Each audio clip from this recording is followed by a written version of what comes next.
आमतौर पर जब हम किसी रेलवे क्रॉसिंग पर खड़े होते हैं और हमारे सामने से एक लंबी मालगाड़ी गुजरती है, तो दिमाग में सबसे पहला विचार क्या आता है? बस वही पुराने लोहे के बड़े बड़े डिब्बे। बिल्कुल, बस लोहे के डिब्बे जो शायद कोयला या गिट्टी ले जा रहे हैं। एक बहुत ही साधारण सी छवि बनती है हमारी आंखों के सामने। लेकिन क्या होगा अगर हम ये कहें कि वे असाधारण दिखने वाले डिब्बे असल में एक 100 किलोमीटर प्रति घंटे की रफ्तार से दौड़ने वाले डिजिटल नोड्स हैं? और ये बात सिर्फ एक कल्पना नहीं है, ये आज की एकदम सटीक सच्चाई है। सही कहा। आज की इस गहन चर्चा में हम जो जानकारी लेकर आए हैं वो उस पुरानी धारणा को पूरी तरह से बदल देगी। हमने अनुसंधान अभिकल्प और मानक संगठन, जिसे रेलवे की भाषा में RDSO कहा जाता है, उनके तकनीकी मैनुअल द फ्रेट ब्लूप्रिंट का गहराई से अध्ययन किया है। जी। श्रोताओं के लिए ये जानना बहुत दिलचस्प होगा कि हम यहाँ 2,86,208 वैगनों के एक विशाल और बेहद जटिल फ्लीट नेटवर्क की बात कर रहे हैं। बिल्कुल। और ये डिब्बों का कोई आम समूह नहीं है। हाँ, ये अपने आप में एक अत्यधिक तकनीकी और स्वायत्त पारिस्थितिकी तंत्र है। आज हमारा मिशन इसी फ्लीट को समझना है, इसके विशाल आकार से लेकर उन छोटे छोटे माइक्रो इंजीनियरिंग पुर्जों तक जो इस पूरे नेटवर्क को चलाते हैं। तो इस विशाल फ्लीट के पीछे का जो संस्थागत ढांचा है ना, वो और भी ज्यादा ध्यान आकर्षित करने वाला है। मतलब इतने बड़े पैमाने पर इन 2.8 लाख से अधिक वैगनों का निर्माण कोई एक फैक्ट्री नहीं करती है। अच्छा, तो फिर ये कैसे होता है? ये रेलवे के अपने वर्कशॉप्स, पब्लिक सेक्टर अंडरटेकिंग्स यानी PSUs और कई निजी निर्माताओं का एक मिला जुला एक विकेंद्रीकृत प्रयास है। लेकिन सवाल ये है कि अलग अलग जगहों पर बनने के बावजूद हर डिब्बा एक ही गुणवत्ता का कैसे होता है? इसका जवाब है सख्त निरीक्षण। पटरियों पर उतरने से पहले हर wagon quality assurance mechanical RDSO के अंतिम क्वालिटी चेक से गुजरता है। आधार पर डिजाइन किया जाता है। और माल भाड़ा परिवहन का भविष्य किस दिशा में जा रहा है? बिल्कुल। तो आइए सबसे पहले इस फ्लीट की भाषा को डिकोड करते हैं, क्योंकि अगर हमें इस पारिस्थितिकी तंत्र को समझना है तो हमें उस भाषा को समझना होगा जिसमें रेलवे बात करता है। सही बात है। स्रोत में एक टर्म है नोमेनक्लेचर, यानी नामकरण की प्रणाली। वहां एक बहुत लंबा सा कोड दिया गया है BOXNHL। अब किसी भी भारी व्यक्ति के लिए ये सिर्फ 6 अक्षरों का एक रैंडम समूह है, लेकिन मुझे लगता है कि ये कोई रैंडम कोड नहीं है, है ना? एकदम सही कह रहे हैं आप। ये नोमेनक्लेचर असल में रेलवे की पूरी लॉजिस्टिक्स का एक तरह से DNA है। हर अक्षर एक विशिष्ट इंजीनियरिंग खूबी को दर्शाता है। अगर हम BOXNHL को ही डिकोड करें तो इसका जो पहला अक्षर B है वो बोगी वैगन को दर्शाता है। Bogie wagon? हाँ, इसका मतलब है कि ये 4 पहियों वाला कोई पुराना साधारण वैगन नहीं है, बल्कि इसके दोनों सिरों पर पूरी बोगी असेंबली लगी हुई है जो इसे भारी वजन उठाने और तेजी से मुड़ने की क्षमता देती है। अच्छा, और उसके बाद जो ओस और एक्स है? ओ का अर्थ है ओपन वैगन, यानी ये वैगन ऊपर से खुला हुआ है, और जो एक्स है वो एक सब टाइप विशिष्ट डिजाइनर है जो ये बताता है कि ओपन वैगनों की श्रेणी में भी ये कौन सा विशिष्ट मॉडल है। समझ गई। फिर आता है एन, जो इसके ब्रेकिंग सिस्टम को स्पष्ट करता है, न्यूमैटिक या एयर ब्रेक। पुराने जमाने में ट्रेनों को रोकने के लिए वैक्यूम ब्रेक का इस्तेमाल होता था, लेकिन एन का मतलब है कि ये आधुनिक एयर ब्रेक सिस्टम से लैस है जो बहुत ज्यादा सुरक्षित है। और अंत में जो HL है? HL का मतलब है हायर एक्सल लोड, मतलब ये सामान्य से ज्यादा भारी वजन ढोने के लिए डिजाइन किया गया है। वाह, ये तो ऐसा है जैसे हर वैगन अपने नाम के टैग में ही अपना पूरा तकनीकी रिज्यूमे लेकर चल रहा हो। बिल्कुल। श्रोताओं के लिए ये जानना मजेदार होगा कि इसके अलावा भी कई कोड होते हैं। जैसे अगर वैगन ऊपर से ढका हुआ है तो C यानी कवर्ड, समतल है तो F यानी फ्लैट, तरल पदार्थ के लिए T यानी टैंक का इस्तेमाल होता है, और हाई स्पीड के लिए HS और जंग रोधी सामग्री के लिए CR का इस्तेमाल होता है। नाम पढ़ते इंजीनियर समझ जाता है कि उसके सामने कौन सी मशीन खड़ी है। तो अगर नामकरण ही इस फ्लीट का DNA है, तो चलिए उन असल वैगनों की बात करते हैं जो इस नेटवर्क का बोझ उठाते हैं, मतलब जो हमारे कोर कैरियर्स हैं। जी। स्रोत में स्पष्ट रूप से ओपन वैगन और कवर्ड वैगन के बीच तुलना की गई है। ओपन वैगन जैसे कि BOXN, जिनकी संख्या 1,37,360 है, जो पूरे फ्लीट का सबसे बड़ा हिस्सा है। सही आंकड़ा है। दूसरी तरफ कवर्ड वैगन है जैसे BCN, जिनकी संख्या करीब 70,239 है। अब स्रोत के अनुसार दोनों का पेलोड यानी वजन ढोने की क्षमता लगभग 71 टन है। दोनों की अधिकतम गति 100 किलोमीटर प्रति घंटा है। यहाँ तक कि दोनों के निर्माण में IRSM 44 और CRF सेक्शन का इस्तेमाल हुआ है। एक मिनट, आगे बढ़ने से पहले ये IRSM 44 और CRF क्या है? क्या ये लोहे का कोई प्रकार है? ये एक बहुत ही महत्वपूर्ण तकनीकी विवरण है। IRSM 44 कोई साधारण लोहा नहीं है। ये एक विशेष प्रकार का जंगरोधी स्टेनलेस स्टील है। अच्छा, जंगरोधी। हाँ, आप खुद सोचिए, ये वैगन साल के 365 दिन कड़ी धूप, भारी बारिश और नमी में बाहर रहते हैं। अगर साधारण लोहे का इस्तेमाल हो तो वे बहुत जल्दी जंग खाकर खत्म हो जाएंगे। ये स्टील उन्हें मौसम की मार से बचाता है। और जो आपने CRF सेक्शन कहा, उसका मतलब है कोल्ड रोल्ड फोम्ड सेक्शन। इसका सीधा सा मतलब है कि स्टील को सामान्य तापमान पर ही आकार दिया जाता है। इस प्रक्रिया से वैगन का ढांचा हल्का रहता है, लेकिन उसकी मजबूती कई गुना बढ़ जाती है। अगर इन दोनों ही प्रकार के वैगनों में एक ही जैसा उच्च गुणवत्ता वाला स्टील लगा है, दोनों 71 टन वजन उठाते हैं और 100 की रफ्तार से दौड़ते हैं, तो फिर हमें दो अलग अलग डिजाइन की जरूरत ही क्यों है? दोनों के बीच इंजीनियरिंग का मुख्य अंतर क्या है? यहाँ जो सबसे बड़ा अंतर है वो माल के वजन में नहीं है, बल्कि माल की प्रकृति और उसकी लोडिंग अनलोडिंग के मैकेनिज्म में है। मतलब? जैसे जो BOXN यानी ओपन वैगन है, वो कोयला या लौह अयस्क जैसी कमोडिटी के लिए है। इसकी इंजीनियरिंग टॉप लोडिंग के लिए की गई है। खदानों में बड़ी बड़ी क्रेन या मशीनों के जरिए टन और टन कोयला सीधे ऊपर से वैगन में गिरा दिया जाता है, क्योंकि उसे मौसम से बचाने की जरूरत नहीं होती। बिल्कुल। दूसरी तरफ BCN यानी कवर्ड वैगन सीमेंट या अनाज जैसी बोरियों के लिए होता है। हाँ, सीमेंट को तो बारिश से बचाना ही पड़ेगा। एकदम सही। आप सीमेंट को ऊपर से नहीं गिरा सकते, इसलिए कवर्ड वैगनों में साइड डोर या किनारे के दरवाजे दिए जाते हैं ताकि मजदूर या फोकलिफ्ट आसानी से बोरियों को अंदर रख सकें और मौसम से सुरक्षा भी मिले। तो बुनियादी ढांचा समान होने के बावजूद कमोडिटी के हिसाब से पूरा ऊपरी डिजाइन बदल जाता है। ये काफी तार्किक है। मतलब कोयला और सीमेंट जैसी चीजें तो आसानी से समझ आ जाती हैं, लेकिन रेलवे के सामने असली चुनौती तब आती होगी जब उन्हें स्टील के भारी कॉयल, खतरनाक तरल रसायन या फिर हजारों की संख्या में नई कारों का परिवहन करना हो। जी, वहां अलग इंजीनियरिंग लगती है। मुझे स्रोत का एक विशेष विवरण बहुत ही हैरान करने वाला लगा। जब हम हॉपर वैगन की बात करते हैं तो वहां लिखा है कि इसमें बिना क्रेन या ट्रिपलर के तुरंत अनलोडिंग हो जाती है। ये कैसे संभव है? ये थोड़ा अजीब लगता है सुनने में। वही तो, अगर वैगन के अंदर 70 टन कोयला या पटरियों की गिट्टी भरी है तो उसे बिना किसी भारी मशीन के तुरंत कैसे खाली किया जा सकता है? जैसे कि BOBRN या BOBYN, इनमें बॉटम डिस्चार्ज की तकनीक का उपयोग होता है। Bottom discharge? हाँ, इसका सीधा सा अर्थ है कि इनके डिजाइन में ही नीचे की तरफ ढलान होती है और निचले हिस्से में दरवाजे या गेट बने होते हैं।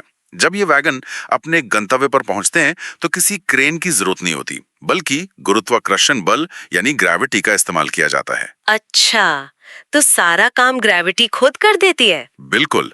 बस निचले हिस्से के दरवाजे न्यूमैटिक सिस्टम से खुलते हैं और 70 टन माल कुछ ही सेकंड में अपने आप नीचे गिर जाता है। वाह!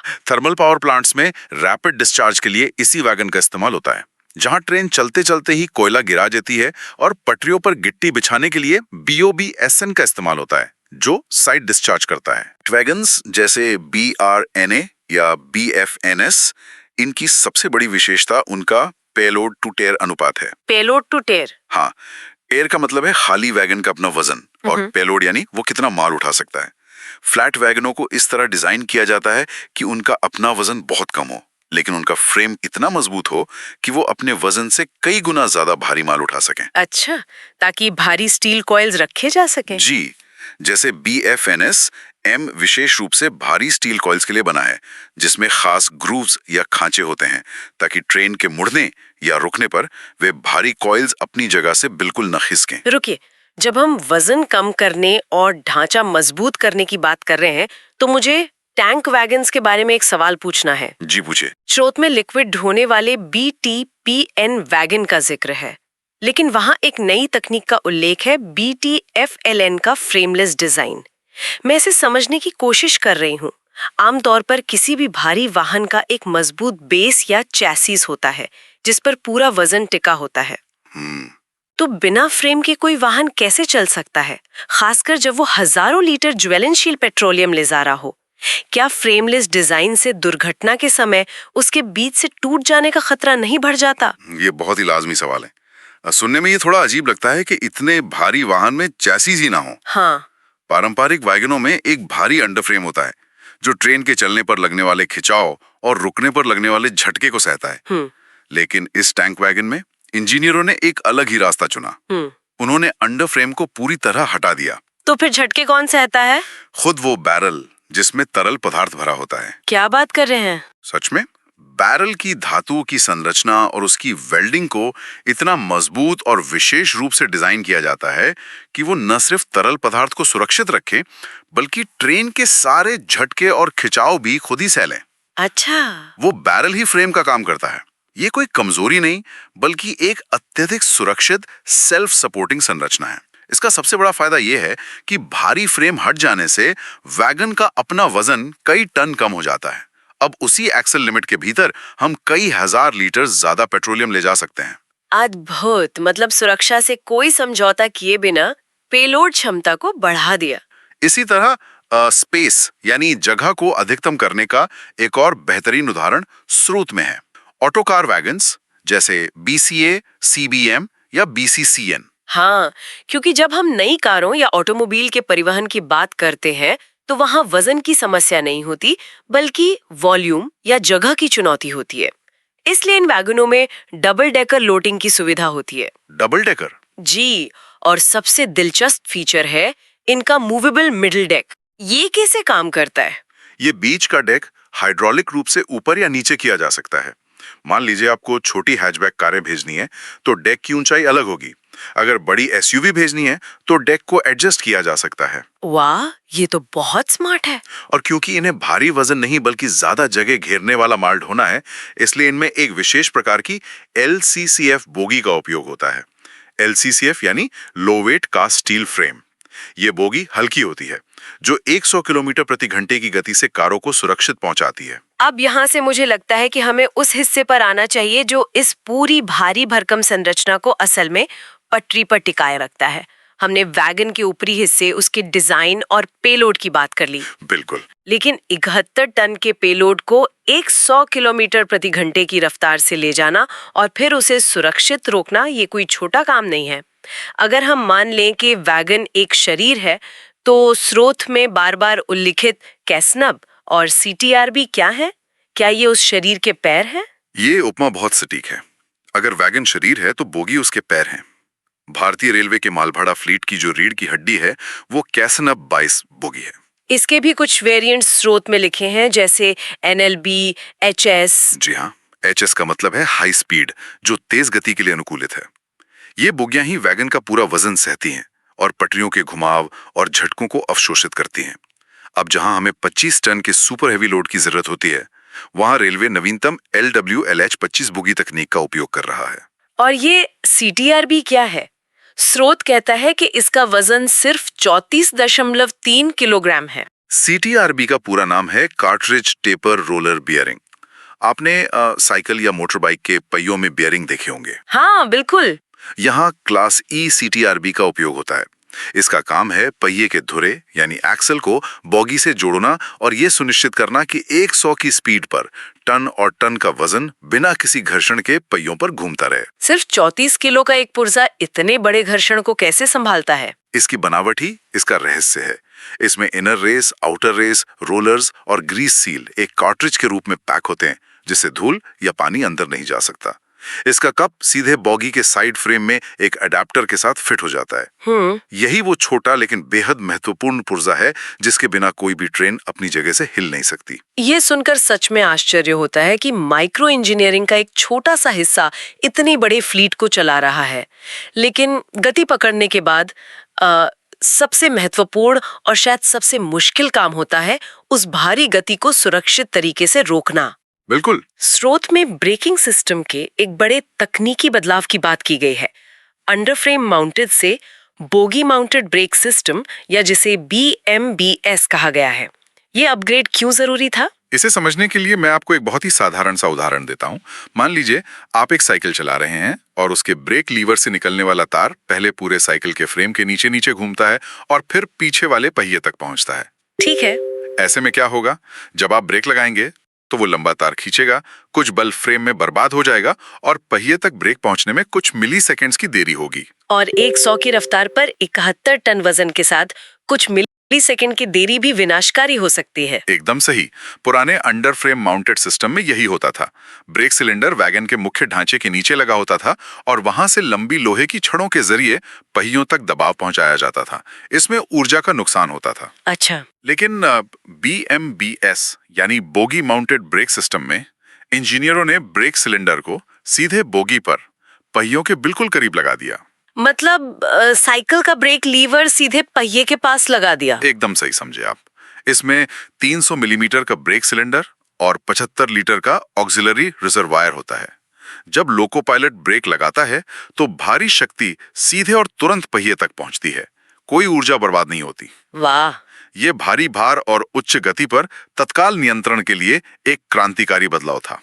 और इसी सुरक्षा प्रणाली का एक और अहम हिस्सा होता है ट्रेन के सबसे पीछे लगा गार्ड का डिब्बा, जिसे हम ब्रेक वैन कहते हैं। जी हाँ, अगर ट्रेन 100 की स्पीड पर दौड़ रही है तो गार्ड के लिए वो सफर बहुत मुश्किल हो सकता है। बिल्कुल, इतने झटके लगते होंगे। इसीलिए BVZI मॉडल को विशेष रूप से डिजाइन किया गया है, जिसमें मालगाड़ी की बोगी नहीं बल्कि ICF बोगी लगाई गई है।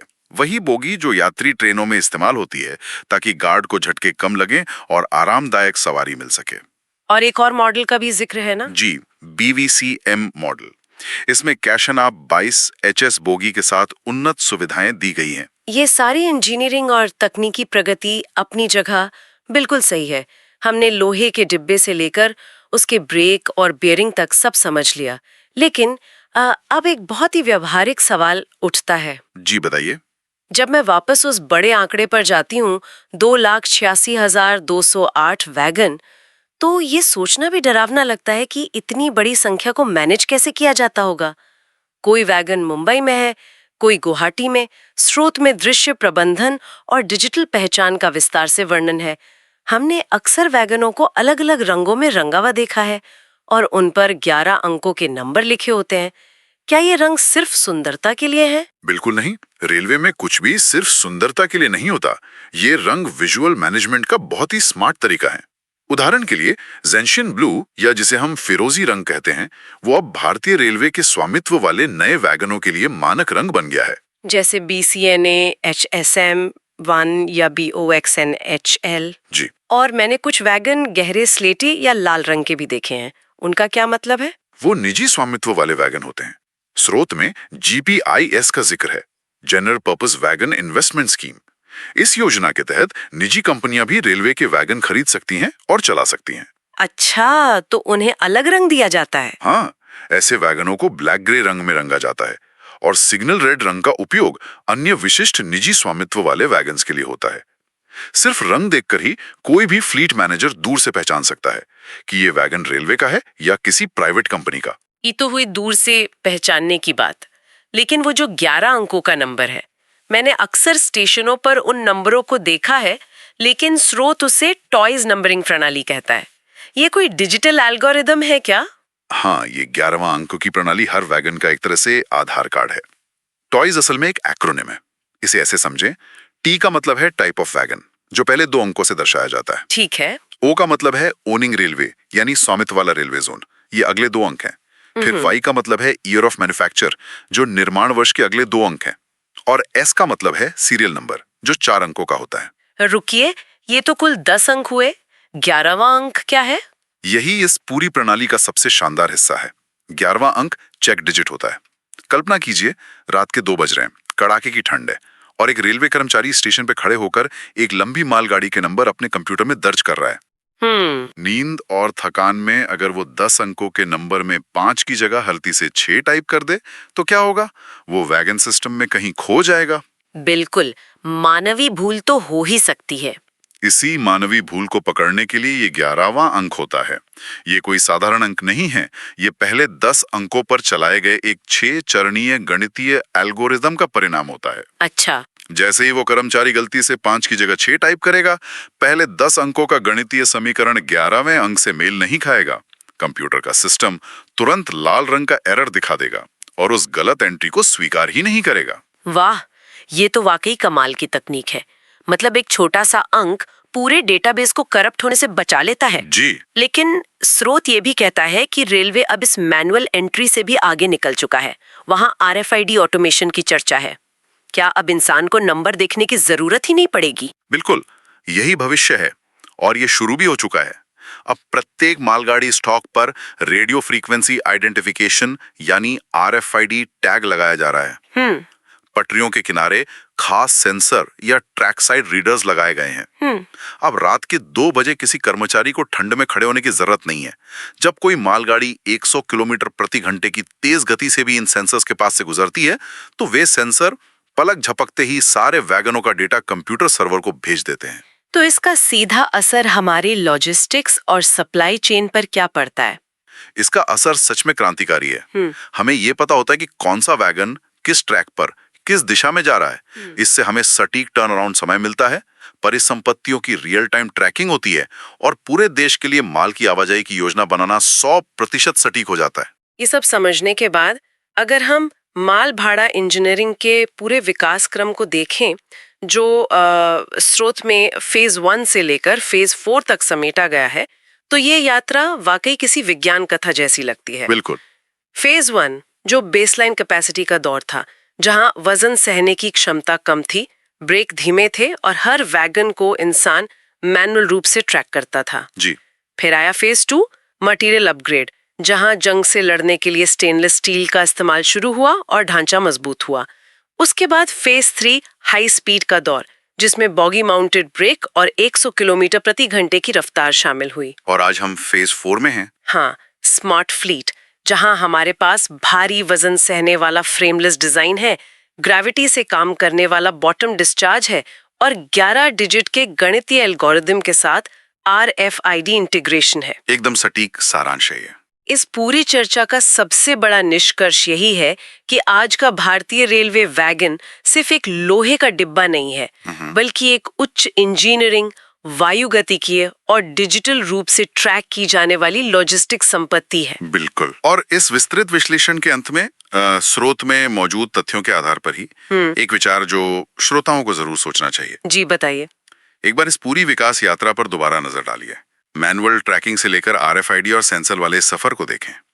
जब देश की अर्थव्यवस्था को गति देने वाला हर एक वैगन बिना किसी मानवीय हस्तक्षेप के 100 किलोमीटर प्रति घंटे